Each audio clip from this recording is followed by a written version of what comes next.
Hello, and thank you very much for purchasing an LF Audio wireless volume controller. Today I'm going to attempt to show you the installation and configuration of the LF Audio WVC, and I'll show you how they work across different models as well as the single encoder and the dual encoder knob. Here we can see we have three different versions of the LF Audio WVC. We have our top line unit, which is the Pro version, which contains a lot of additional circuitry for signal processing, as well as a temperature probe for thermistor style amplifier temperature monitoring, as well as remote output to be able to drive or turn off your amplifiers in the event of failure, such as voltage drops or overheating. We also have our Lite version of the 2-channel controller, meant to be affordable.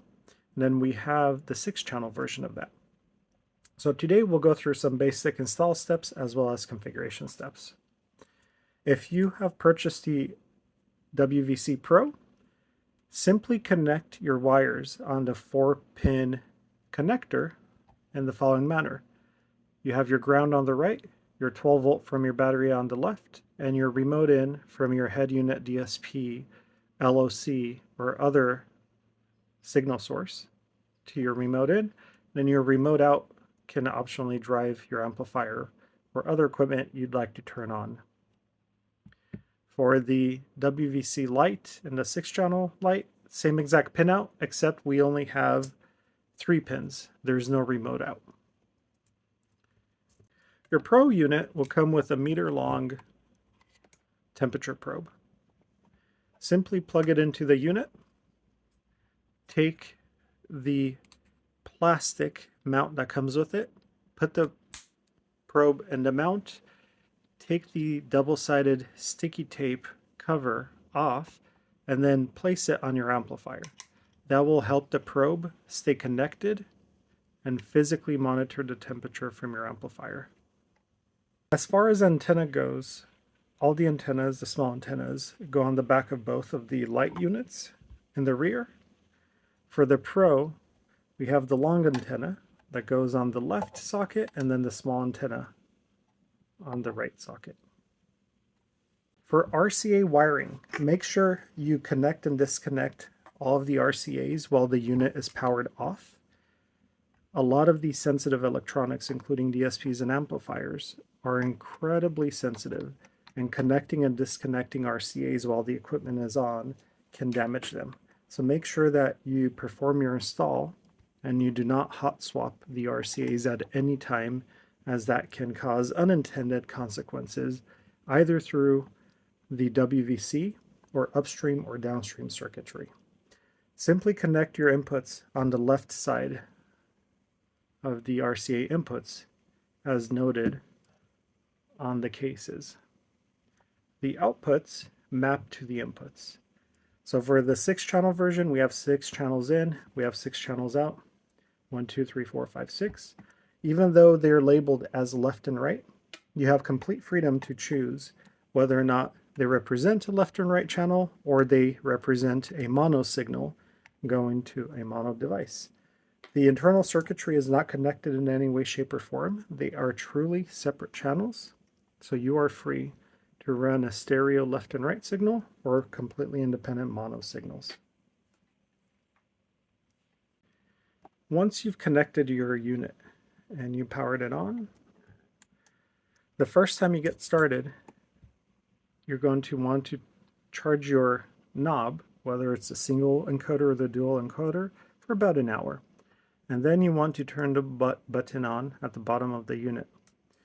These knobs can last up to 6 weeks in between charges. So there's no reason to ever turn off the knob at the bottom because it simply goes to sleep when you're not using it. Once the unit has been connected to your WVC, by default, for the Pro and the 2-channel Lite, you're going to have a single channel group ready to go. For the 6-channel, you have 2 channel groups pre-programmed into the unit. I'd like to take an opportunity and talk about channel groups. So channel groups allow you to individually control different channels grouped together as a group, either via the single encoder knob or the dual encoder knob. So by default, the 6th channel has the first 4 channels in channel group 1 and the last 2 channels in channel group 2. This allows you to plug in your mids and highs on the 4 channels and your subwoofers on the last channels. And I'll show exactly how that's meant to work. So on the dual encoder knob, you can simply control your volume for your mids and highs and your subwoofer. On my setup, I have my front left, front right, rear left, rear right on the first 4 channels. So this is my mids and highs right here. I have my subwoofers on the last 2. So I'm able to independently control my subwoofer volume as well as my mids and highs. However, if I'd like to be able to have relative volume, I can simply go into the advanced menu on the knob. I could go under channel groups, and then I'm able to change the group 2 from a standalone group to a relative group. And then I can go back and visualize exactly what's happening. So as I move the volume of channel group 1, the volume of channel group 2 moves relative to 1. So a good example is, let's say I set my subwoofer volume to 100%, and then I turn down my mids and highs. They will be turning down relative to channel groups 1 volume. Let's say I only want to have my subwoofer at 50%. As I turn down my mids and highs to 50%, my subwoofer will now be 25%. So this allows me to relatively control the volume. So it's easier and I don't have to turn both knobs as I'm turning up my master volume up and down. Another feature you'll notice right away is that for the Lite versions, we have a voltage monitoring. That voltage monitoring is connected to pin 1, or the 12 volt pin of the unit. So when it's connected to your battery, you can see any dips you may have while your system is playing music. Some other notable features in the WVC include the ability to line drive a signal. So if we go into the base settings, we'll see that by default we have RCA gain off. This means that the voltage coming in to one channel is the voltage coming out of that channel. If we have, let's say, a low powered head unit that's only putting out 1 volt, and we have amplifiers that prefer more voltage, you can easily turn on RCA signal gain, confirm and make sure you understand the dangers that this poses, because this unit can send out a 30 volt peak to peak, or 15 volts, 30 volt peak to peak on maximum gain. So you can absolutely damage most amplifiers if you're not careful. So we could turn on RCA gain, and then for each channel we have complete control. So let's say we want channels 5 and 6 to take 1 volt and increase that to, let's say, double, which is 6 dB. So we'll double the voltage that's coming in. It's that easy. And you can see every single channel has its own setting, so you're able to control that independently. So let's turn that feature off since we don't need gain. And let's talk about competition mode. Competition mode will literally keep the knob on the entire time that you're in competition mode. That means if you're in the lanes, it won't go to sleep. It's that simple, just stays on. And finally, let's talk about IDS, or the Intelligent Drive System. Right now on the Lite, we have limit volume, off, or mute.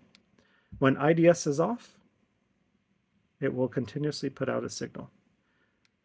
When IDS is mute, as soon as our voltage hits 9 volts or below, it'll literally mute the channels and immediately set it to 0 output. When we're on limit volume, the volume level will slowly start creeping down until our voltage goes above 9 volts. So it'll find the appropriate volume level that maintains at least 9 volts. And of course, you can modify that. So if your minimum is, let's say, 14 volts, you can put it to 14 volts. This allows you to prevent your amplifiers from being overtaxed and running in dangerous voltage levels. Voltage drift allows us to account for the resistance we might find in our wires. So using a calibrated voltmeter, you should be able to put your voltmeter on these two pins and look at the voltage of the unit. If the voltage is off due to resistance in the wires, you're able to accommodate it by changing it this way.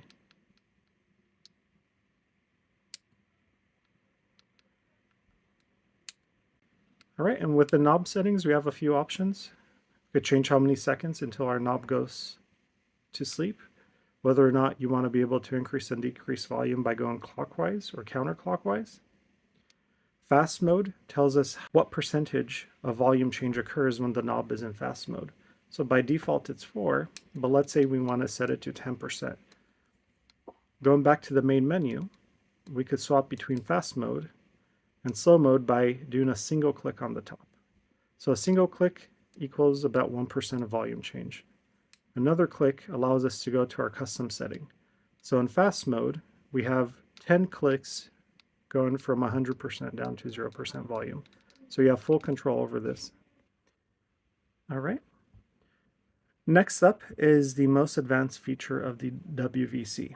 The WVC uses a wireless encrypted mesh protocol to talk between the knob and the unit, but you're able to connect more than one unit together. And when you connect different units together, you're able to control the output of the volume across multiple units. In this case, I'm going to connect a LF Audio WVC Pro, and I want the Pro to be the primary unit so I can get the oscilloscope data. So what I'm going to do is I'm simply going to go into the advanced settings. I'm going to do a factory reset, and then I'm going to hold the reset button down on the back of the Pro for about 3 seconds, and then I'm going to let it go. The unit will reconnect, and now we have our standard WVC Pro functionality, including the oscilloscope data coming through.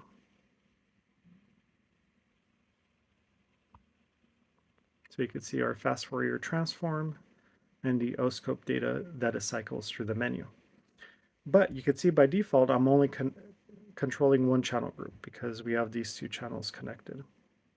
And what I can do here is go to our advanced, pair additional WVC, and this will allow me to click the reset button on the back of my 6-channel light, hold it down for about 3 to 4 seconds, let it go, and now we'll see that we just connected to it. Now, when we go back into the channel groups, we have not only the first 2 channel groups of the Pro, but we have the 6 channels of the Lite. So imagine this situation where I have a total of 3 channel groups. So I have my mids, my highs, my subwoofer, and maybe I have a stunt wall, and I want to run that stunt wall when I'm at a show. I could create these channel groups, and we could set relative to each other. Let's say I want my stunt wall to be on channel group 3. I want my subwoofers on channel group 2. So now I have 3 channel groups to work with. Now I have 3 independent channel groups I'm controlling. So I'm controlling my subwoofers, I'm controlling my mids, and then to go to my 3rd channel group, I literally just quickly double click the top button, and now I could control my stunt wall independently. And again, all of this is occurring wirelessly over a secure connection between the primary unit, the secondary unit, or primary and secondary. And everything is synchronized. Let me connect an actual signal so you can see the oscilloscope data on the Pro. All right, now that I have everything connected, I have my first 4 channels going to my mids, and I have these going to the subwoofer. So we could see that when using the Pro model, we get 2 additional menus. We get the signal analysis, so we're able to see the equalizer, the fast Fourier transform here, so we could see the frequencies that are being played through both channels and the level of those frequencies, including voltage. And we also get the oscope view, so we could see the signal flowing through it. Additionally, if we go to the intelligent drive system, as I mentioned before, we have an additional remote out pin. That allows us in the base settings to go back to our IDS mode and do a few different things. One is for the max temperature.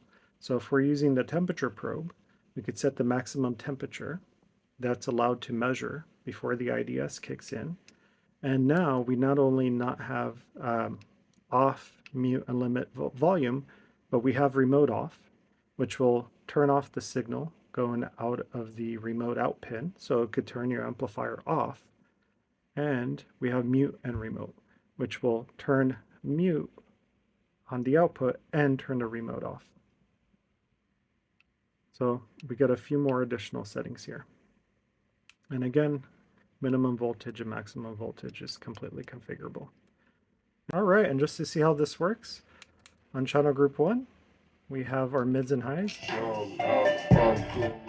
And then, of course, on this unit, I have my subwoofer, which could be our stunt wall or something else.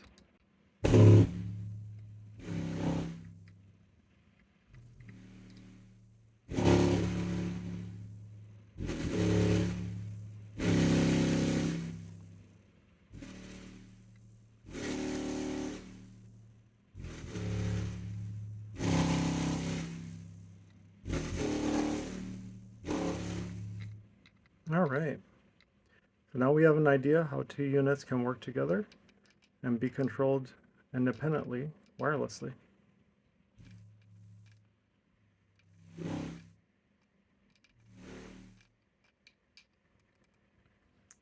Next up, and this applies to all units, let's connect them to our LF Audio AuralSync app.